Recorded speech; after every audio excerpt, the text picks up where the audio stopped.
Dua orang pelaku pencurian kendaraan bermotor dan seorang pelaku penadah barang hasil curian berhasil diringkus Satreskrim Polresta Malang Kota. Dari penangkapan ketiga pelaku ini, polisi berhasil menyita 3 unit sepeda motor hasil curian.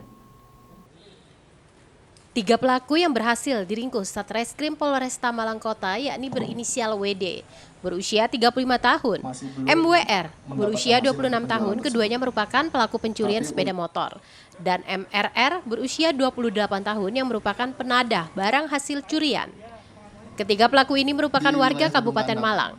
Mereka ditangkap saat kedua pelaku yakni WD dan MWR akan menjual barang hasil curian kepada pelaku barang hasil curian MR. Dari penangkapan 3 pelaku tersebut, polisi menyita barang bukti berupa kunci T, jaket, dan 3 unit sepeda motor yang merupakan barang hasil kejahatan 3 pelaku. Kasit Reskrim Polresta Malang Kota, Kompol Bayu Febrianto Prayoga mengatakan kedua pelaku pencurian kendaraan bermotor melakukan aksinya di wilayah Kedung Kandang pada tanggal 28 Juli lalu. Dalam melakukan aksinya, pelaku mengincar sepeda motor korban yang minim pengamanan. Mereka kemudian menggunakan kunci T dan mengambil sepeda motor korban. Akibat perbuatan yang dilakukan, ketiga pelaku akan dijerat pasal 363 KUHP dengan ancaman kurungan penjara di atas 5 tahun. Adapun tersangka yang kita amankan, kita berhasil mengamankan 3 tersangka atas nama WD, MWR, dan MRR.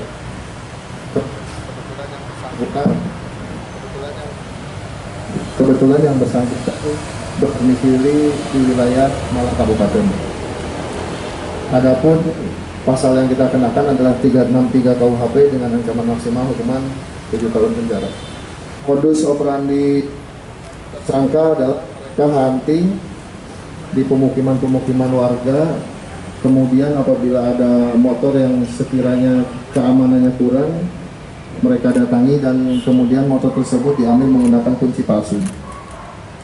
Adapun kronologis penangkapan, setelah melakukan penyelidikan kami mendapatkan informasi bahwa hasil kejahatan tersebut akan diperjualbelikan. Kemudian setelah itu pada saat transaksi kami amankan dan kemudian bisa mengembang ke penadah dan pelakunya. Simon Alfredo melaporkan. Upaya percepatan vaksinasi booster atau dosis ketiga bagi masyarakat di Kota Malang gencar dilakukan. Kali ini Dinas Kesehatan bekerjasama dengan Dinas Sosial Kota Malang menggelar vaksinasi bagi warga disabilitas dan orang dengan gangguan jiwa.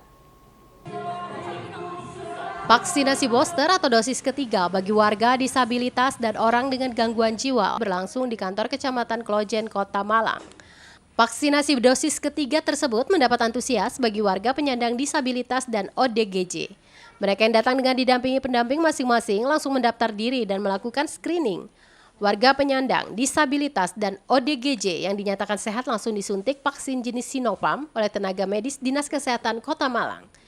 Itsmi Patia, pekerja sosial Dinas Sosial Kota Malang mengatakan, untuk vaksinasi dosis ketiga bagi warga penyandang disabilitas dan ODGJ dilakukan selama 5 hari di 5 kecamatan di Kota Malang. Vaksinasi warga disabilitas juga tidak ada pembatasan kuota. Namun, dosis yang disediakan dari Dinas Kesehatan yakni 1.000 dosis. Vaksinasi warga disabilitas selain dilakukan di kantor kecamatan juga akan dilakukan secara door-to-door. Sementara itu, vaksinasi bagi warga disabilitas dan ODGJ di Kota Malang dari data Dinas Kesehatan yang mendapatkan vaksinasi dosis 1 dan 2 tercatat sebanyak 800 orang. Sedangkan total warga disabilitas di Kota Malang sebanyak 2.900 orang. Kita tidak dibatasi karena memang tersedia 1.000 dosis vaksin Sinopharm, khusus Sinopharm.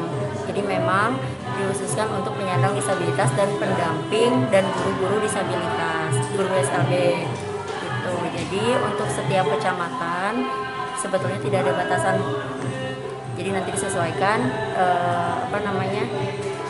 sama dosis yang 1.000 itu. Nanti kalau misalkan sampai 5 hari ke depan kita tidak memenuhi kuota, nanti kita akan melakukan visit door to door gitu. Jadi semua penyandang disabilitas bisa terlayani. Dan rata-rata kendalanya itu hambatannya mereka sudah vaksin di luar gitu. Karena kan sekarang banyak ya yang melaksanakan vaksin sendiri gitu. Yang vaksin 3 ini kita belum olah nanti jumlahnya berapa. Tapi target dosisnya 1.000. 1.000 per tempat ini ya? Enggak, 1.000 itu untuk 5 kecamatan. 1.000 itu untuk 5 kecamatan? Iya. Jadi kan penyandang disabilitas itu termasuk ODGJ itu termasuk ke penyandang disabilitas gitu. Jadi bukan ODGJ sendiri penyandang disabilitas enggak. Jadi memang semua sasaran penyandang disabilitas kita fasilitasi untuk vaksin. Gitu termasuk mereka yang disabilitas berat. Nanti yang nggak bisa hadir, contoh di Kecamatan Kedung Kandang kemarin itu kita memvisit ke masing-masing rumah, visit ke rumah. Simon Alfredo melaporkan. Sebanyak 500 warga mengikuti kegiatan Senam Sehat dalam rangka Hari Koperasi ke-75. Senam Sehat ini menyediakan berbagai door prize bagi peserta. Jumat 5 Agustus 2022 bertempat di halaman parkir Balai Kota Among Tani Batu. Kegiatan Senam Sehat ini diselenggarakan dalam rangka Hari Ulang Tahun Koperasi ke-75. Tema peringatan Hari Koperasi tahun ini, Transformasi Koperasi untuk Ekonomi Berkelanjutan. Kegiatan ini dihadiri langsung Wali Kota Batu Hajah Dewanti Rumpoko, Wakil Wali Kota Batu Haji Punjul Santoso, beserta Ketua Tim Penggerak PKK Wibi Punjul Santoso, Kepala Dinas Koperasi Usaha Mikro dan Perdagangan Kota Batu Dr. Andes Eko Suhartono, serta para peserta dari 3 kecamatan Sekota Batu dan para pelajar. Kegiatan senam ini merupakan kerjasama pemerintah Kota Batu dengan Dekopimda Kota Batu dan juga Perwosi Kota Batu. Beberapa jenis senam yang ditampilkan salah satunya senam Perwosi Jawa Timur, senam nostalgia, dan senam pendinginan. Menurut Kepala Dinas Koperasi Usaha Mikro dan Perdagangan Kota Batu, Dr. Andes Eko Suhartono menjelaskan, kegiatan senam ini menjadi penyemangat bagi koperasi agar terus maju. Sementara itu dalam sambutannya Wali Kota Batu, Hajah Dewanti Rumpoko mengajak insan koperasi untuk bekerja keras dan bekerja sama untuk menghadapi tantangan yang semakin kompleks ke depannya. Mudah-mudahan ibu-ibu yang di sini bisa menjalankan koperasi juga dengan baik, karena terus terang koperasi ini sebetulnya adalah lembaga keuangan yang paling luar biasa, bagus dan cocok di Indonesia karena kegotong royongannya. Hanya memang kita harus memilih orang-orang yang bisa satu, selain mengerti tentang bagaimana administrasi keuangan, juga harus memilih orang yang mau bekerja dengan baik dan jujur. Pada kesempatan tersebut juga dibagikan hadiah door prize dan hadiah lainnya oleh Kepala Dinas Koperasi Usaha Mikro dan Perdagangan, Wakil Wali Kota Batu, Ketua Tim Penggerak PKK, dan Wali Kota Batu. Iwan Hikmawan melaporkan. Terima kasih Anda masih bersama kami dalam Info 7 Malang Raya. Wali Kota Batu Hajah Dewanti Rumpoko melaunching BIAN atau Bulan Imunisasi Anak Nasional tahun 2022. Pada kegiatan tersebut diserahkan piagam penghargaan kepada anak yang telah lengkap mendapatkan imunisasi dan pelaksanaan 1 imunisasi kepada anak Jumat 5 Agustus 2022 bertempat di Posyandu Anggrek, Kelurahan Dadaprejo, Junrejo, Batu.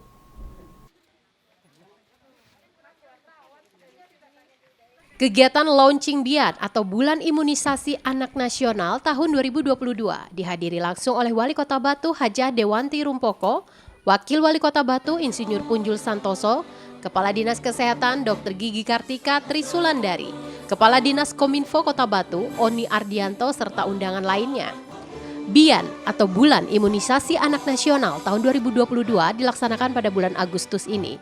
Pemerintah menyediakan vaksin campak rubella untuk anak usia 5 sampai dengan 59 bulan dan anak usia 12 bulan hingga 59 bulan. Untuk mendapatkan imunisasi kejar, OPP polio, IPP, pentabio. Dalam sambutannya, Kepala Dinas Kesehatan Kota Batu, Dr. Gigi Kartika Trisulandari menjelaskan, pemberian imunisasi ini secara integrasi untuk imunisasi kejar usia 12 hingga 59 pada bulan Mei sampai Juni. Imunisasi polio 158 anak, polio suntik 540. Imunisasi campak rubella sasaran anak 9 hingga 59 bulan dan sudah dilaksanakan sejak 1 hingga 4 Agustus sebanyak kurang lebih 1.829 anak atau 15,37%. Sementara itu dalam sambutannya Wali Kota Batu Haja Dewanti Rumpoko menjelaskan, menjaga kesehatan anak merupakan tanggung jawab kita bersama, termasuk memberikan fasilitas terbaik untuk anak-anak agar dapat tumbuh dan berkembang dengan baik. Salah satunya dengan pemberian imunisasi. Acara dilanjutkan dengan penyerahan piagam kepada beberapa orang anak yang sudah lengkap mendapatkan imunisasi dan dilanjutkan dengan proses pemberian imunisasi kepada anak. Mudah-mudahan dengan imunisasi masalah-masalah anak terutama yang stuntingnya itu bisa teratasi. Ini kalau di Kota Batu itu tempat imunisasinya itu apa bisa? Puskesmas lah. Kemudian nanti di posyandu PAUD juga, dan semua yang kategori di umur yang masih sampai 69 bulan itu pasti didatangi oleh dinas kesehatan. Jadi di semua tempat. Atau misalnya ada keluarga yang tidak tahu bagaimana cara imunisasi, itu gimana caranya untuk datang ke puskesmas atau Iya, yang jelas begini, kita nanti akan komunikasi dengan satu kominfo untuk menginformasikan ke seluruh masyarakat. Dua, camat dan lurah kepala desa kita sampaikan ini supaya menghubungkan kepada seluruh keluarga. Dan dinas pendidikan dengan semua sekolah juga kita sampaikan seperti itu. Jadi di segala lini akan kita informasikan agar supaya hal-hal yang tadinya tidak sampai tidak diketahui masyarakat itu tidak terjadi.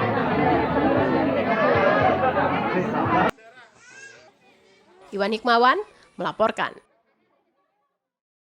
Akibat mulai melimpahnya stok sayuran dan komoditi pertanian lainnya berdampak pada turunnya harga jual di tingkat petani. Kondisi ini mengakibatkan turunnya pendapatan, sementara biaya operasional yang semakin meningkat. Beginilah yang terlihat di beberapa lahan pertanian. Petani banyak yang sedang melakukan panen berbagai jenis sayuran dan komoditi hasil pertanian lainnya, sehingga stok cukup melimpah di pasaran. Kondisi ini berdampak pada turunnya sebagian besar sayuran di tingkat petani sejak beberapa hari yang lalu. Turunnya harga ini berdampak pada berkurangnya pendapatan para petani, padahal biaya operasional semakin tinggi. Beberapa harga komoditi yang turun diantaranya bawang merah lokalan di tingkat petani saat ini dijual di kisaran harga 17 sampai dengan 18 ribuan yang jauh dari harga beberapa waktu sebelumnya yang mencapai 35 ribuan di tingkat petani. Menurut salah seorang petani di kawasan Mojorejo menjelaskan, harga beberapa komoditi yang turun lumayan banyak diantaranya sawi yang saat ini dijual 2 ribuan per kilogramnya, turun dari harga sebelumnya 3.500. Di lokasi terlihat tanaman sawi yang sebagian sudah dipanen petani dengan harga 2 ribuan per kilogram, sementara itu untuk harga cabai kecil saat ini berada di kisaran 39 ribuan dan cabai besar 45 ribuan per kilogram. Harga tersebut sudah mengalami penurunan drastis sejak beberapa minggu yang lalu. Harga sawi berapa saat ini, Mbak? 2.000. 2.000, itu termasuk harga bagus apa harga turun, Mbak? Harga turun. Asalnya berapa, Pak? Misalnya 3.000, 3.500. Sejak kapan, Pak, harga turunnya, Pak? 2 minggu yang lalu.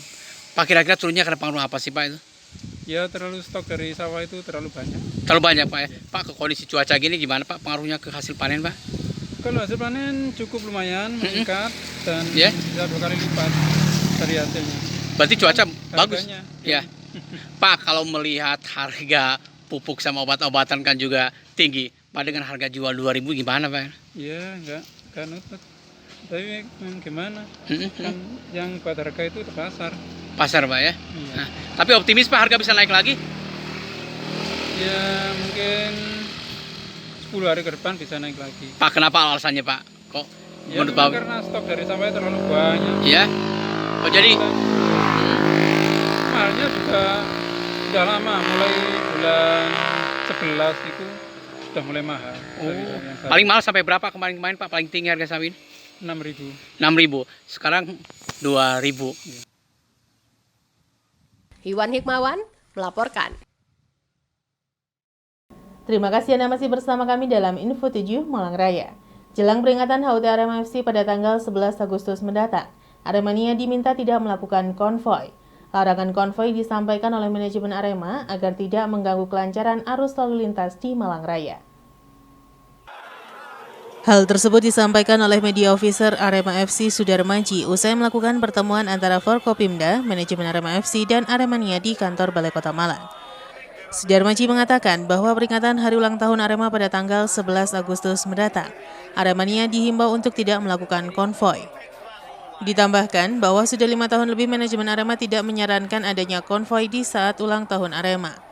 Larangan bagi Aremania untuk melakukan konvoi dikarenakan akan mengganggu arus lalu lintas dan aktivitas masyarakat lain. Sudarmaji juga berterima kasih kepada Forkopimda Malang Raya, di mana pada HUT Arema FC tahun ini yang terlibat langsung dalam kegiatan peringatan HUT Arema pada tanggal 10 Agustus mendatang, di mana semua kegiatan akan dilakukan di Kayu Tangan dan Jalan Tugu Kota Malang. Rencananya di HUT Arema tahun 2022 ini akan dilakukan apel kebangsaan. Apel kebangsaan ini sebagai alat pemersatu tidak hanya Aremania, akan tetapi bangsa Indonesia pada umumnya. Meminimalisir kalau bisa jangan ada konvoi. Karena manajemen sejak 5 tahun, 6 tahun terakhir tidak pernah menyarankan kita menyelenggarakan ada konvoi. Karena konvoi ini kita selalu melakukan evaluasi, kekhawatirannya adalah mengganggu kepentingan lalu lintas yang lain.